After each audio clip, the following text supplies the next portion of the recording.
ഓം കായേന വാചാ മനസേന്ദ്രിയൈർവാ ബുദ്ധ്യാത്മനാ വാ പ്രകൃതേ സ്വഭാവാത് കരോമി യത് സകലം പരസ്മൈ നാരായണായേതി സമർപ്പയാമി. ഇങ്ങനെ ഒരു ശ്ലോകം കേട്ടിട്ടുണ്ടാവും. ഈ ശ്ലോകത്തിൻ്റെ അർത്ഥം ശ്രദ്ധിക്കാം. ഇതൊരു സമർപ്പണ ശ്ലോകമാണ്. സർവവും ഈശ്വരനിൽ സമർപ്പിക്കുന്നു എന്നാണ് ഈ ശ്ലോകത്തിൻ്റെ താല്പര്യം. എങ്ങനെയാണ് പറയുന്നത് നോക്കൂ. ഓം കായേന വാചാ മനസാ ഇന്ദ്രിയൈഹി വാ ബുദ്ധ്യാത്മനാ വാ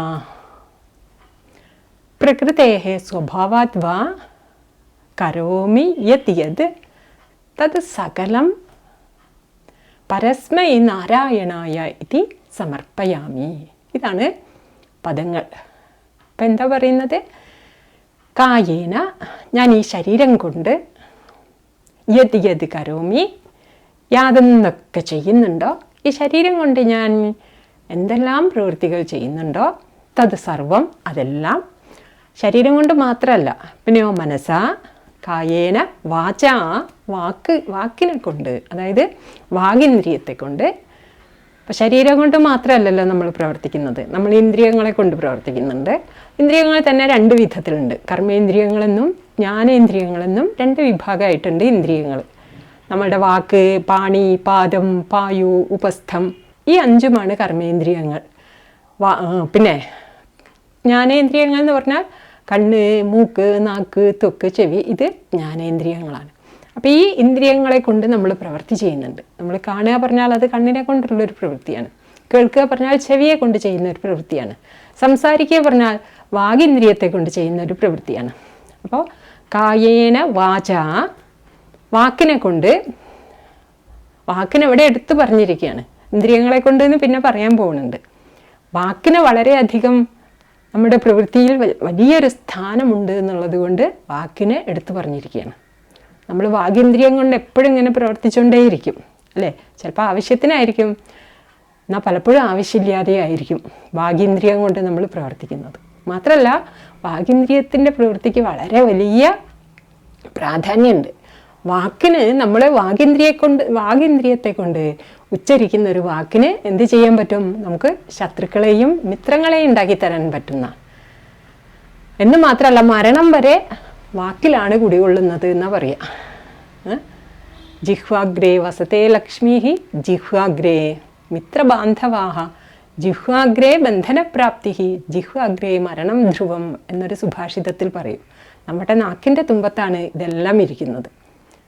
ലക്ഷ്മി ഇരിക്കുന്നത് നാക്കിൻ്റെ തുമ്പത്താണ്. ഐശ്വര്യം, നല്ല വാക്കായാൽ ഐശ്വര്യം വന്നു ചേരാനുള്ള സാധ്യത ഉണ്ടാവും. അതുപോലെ തന്നെ മിത്രങ്ങളും ബന്ധുക്കളും ഒക്കെ നമ്മുടെ നല്ല വാക്കിനെ ആശ്രയിച്ചിട്ടാണ് ഇരിക്കുന്നത്. വാക്ക് ദൂഷിച്ചാൽ ഇപ്പം മിത്രങ്ങളായിരിക്കുന്നവർ തന്നെ പിരിഞ്ഞു പോവും, ബന്ധുക്കളായിരിക്കുന്നവർ തന്നെ ഉപേക്ഷിച്ച് പോവും അല്ലേ? അപ്പം മിത്രബാന്ധവന്മാരൊക്കെ നമ്മുടെ വാക്കിനെ ആശ്രയിച്ചിട്ടാണ് ഇരിക്കുന്നത്. അപ്പോൾ ഇങ്ങനെ വാഗേന്ദ്രിയത്തിന് നമ്മുടെ ജീവിതത്തിൽ വളരെയധികം സ്ഥാനമുണ്ട് എന്നുള്ളത് കൊണ്ട് വാക്കിനെവിടെ എടുത്തു പറഞ്ഞിരിക്കുക എന്ന് മനസ്സിലാക്കണം. കായേന വാചാ, പിന്നെ മനസ്സാ, മനസ്സിനെ കൊണ്ടോ നമ്മൾ ചെയ്യുന്ന ഓരോ ചിന്തയും മനസ്സുകൊണ്ട് ചെയ്യുന്ന പ്രവൃത്തിയാണ്. പിന്നെ ഇന്ദ്രിയൈഹി വാ, ഇന്ദ്രിയങ്ങളെ പൊതുവിലായിട്ട് പറഞ്ഞിരിക്കുകയാണ്. വാഗേന്ദ്രിയത്തെ നേരത്തെ പറഞ്ഞു. ഇനി മൊത്തം ഇന്ദ്രിയങ്ങളെ എടുത്തു പറഞ്ഞിരിക്കുകയാണ് ഇവിടെ ഇന്ദ്രിയൈഹി എന്നുള്ളത് കൊണ്ട്. വാ എന്ന് പറഞ്ഞാൽ ഇന്ദ്രിയങ്ങളെ കൊണ്ടോ എന്നർത്ഥം. കായേന വാച മനസേന്ദ്രിയൈർവാ, പിന്നെ ബുദ്ധ്യാത്മനാ വാ, ബുദ്ധിയെ കൊണ്ടോ.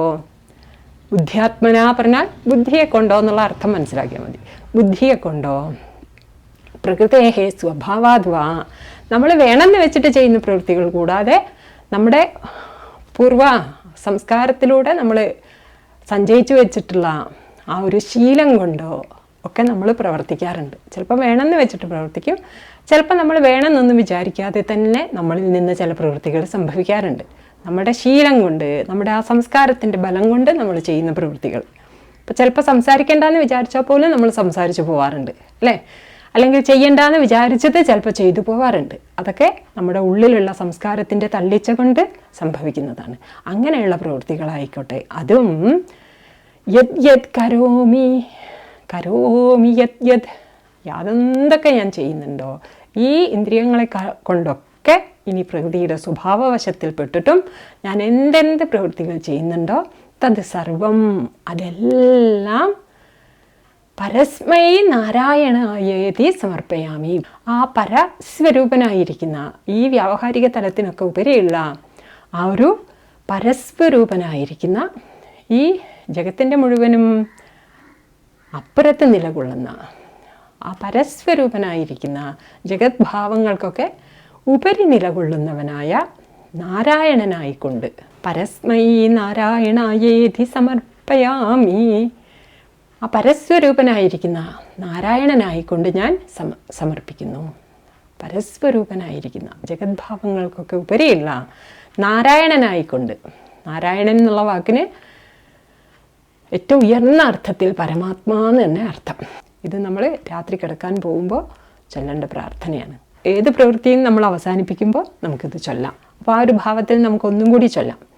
ഓം കായേന വാചാ മനസേന്ദ്രിയൈർവാ ബുദ്ധ്യാത്മനാ വാ പ്രകൃതേ സ്വഭാവാത് കരോമി യത് സകലം പരസ്മൈ നാരായണായേതി സമർപ്പയാമി. ഓം ശാന്തി ശാന്തി ശാന്തി.